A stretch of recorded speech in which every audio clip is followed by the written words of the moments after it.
It's a pretty loose pole, this one, mate. It's going to fall over. It's doing its job, though. It's keeping this whole system here aerated. So it's amazing. All of our black water and the grey water from the shower and the kitchen comes down through this wet composting worm farm. You're kidding. So everything that goes on in there ends up in here? That's right.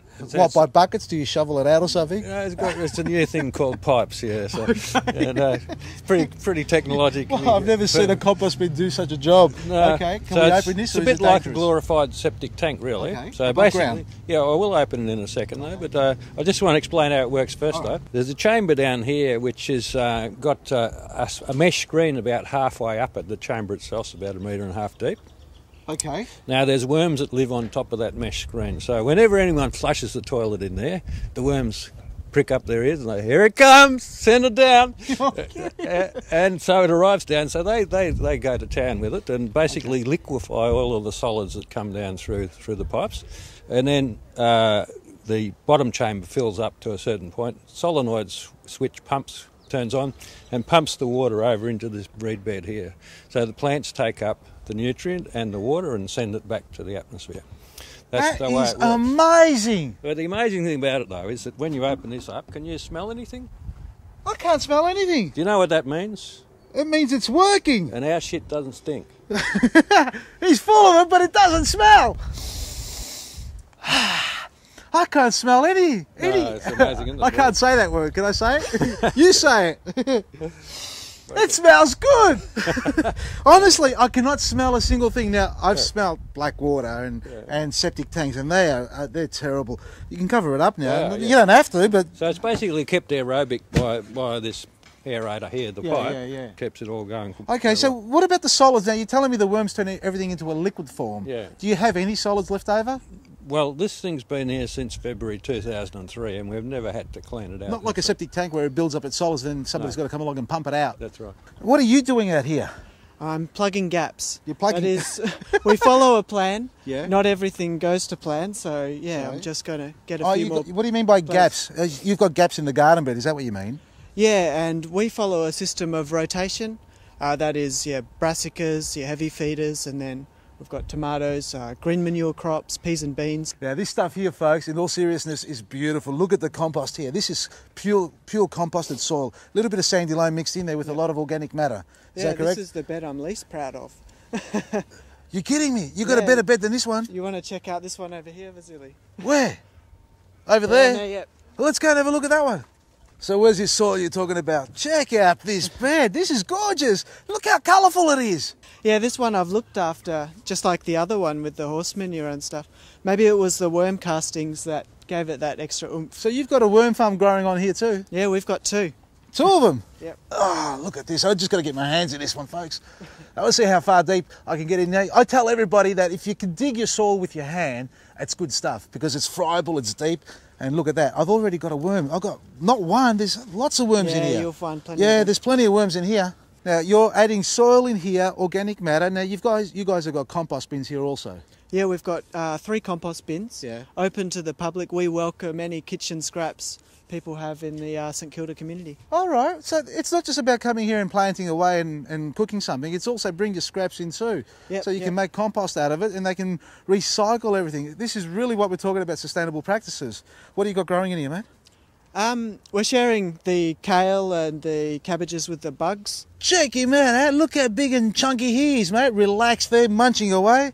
He's got no care in the world. That's because you don't spray your plants, do you? No, none of those nasty chemicals. We try to steer clear from those. Yeah, so what sort of practical approach would you be using, or methods would you be using to control these? Nothing? Yeah, good healthy soil. We've companion planted with a few herbs. We've got some mint in there and I was putting some chives with the brassicas before. But what I've noticed here is there's no straight line, there's no formal order in the planting scheme. There's a purpose for that?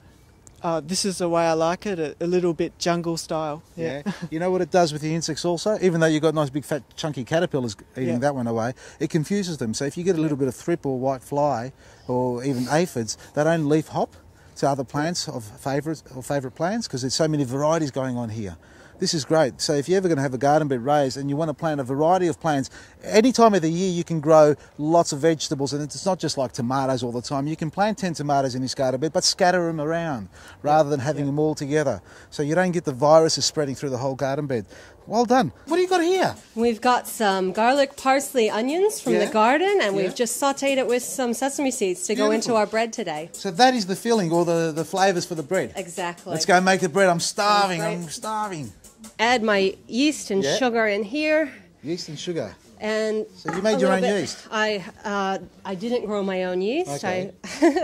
And some olive oil. I'm pretty easy on this. I just pretty much go by feel, and then we'll be getting some moisture from the veg as well. Okay. So we'll just basically glob it all in. Oh, Play-Doh days. Go back to those. We're making bread here. You need some more water. Yeah. Just keep adding until it becomes nice and soft and mushy. Yep. A bit more water. It'll have a bit of a silky, doughy look to it. It's really an adapted version of a pizza dough recipe that my sister used to make when we were kids. And so that was in Canada, was it? It was. No, it's America. Sorry. That's all right. Chicago, so pretty close, fairly close. You know, a forgivable border. Well, difference. it snows there, doesn't it? It does. Well, it's all the same then.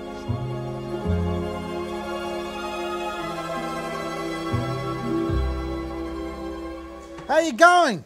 I'm going great. I think I may have just grown an inch around my biceps there.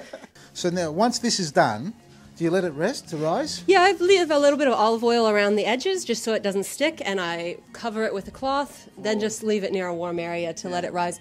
The longer you can let it rise, the better. At least half an hour, I'd say. Alice, over here, you're nearly ready to show us how to make the beautiful pumpkin soup? Righto, so what we've done, we've chopped up all our veggies. Yeah. Put them into a big plastic bag. This is a little trick of the trade, but, you know, it's a good one to know. So basically, all into a plastic bag, a full garlic clove like that. You're kidding. Because I was going to ask you, everything else chopped up, garlic cloves still got everything on the outside.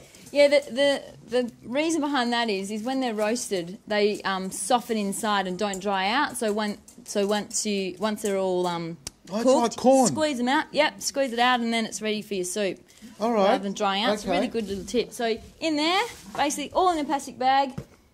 That comes the liquid gold, as we like to call the olive oil around here. Nice, decent. But it's a plastic bag. A pinch of salt. What are you doing? Oil. Then That's okay. That's for good luck. yeah, right. That is good luck. 7 years apparently. So anyway.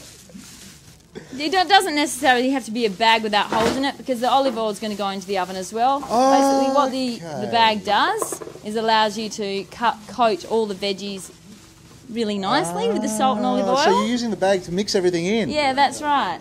That's all been coated. Look at that. Coated. How easy is that? Directly into the oven. For how long? Until they're golden brown. That looks fantastic. So about 45 minutes, that'll be ready, eh? Yeah, that'll be ready. I'm going to lose weight by the time I eat here, folks. Somebody order me a souvlaki.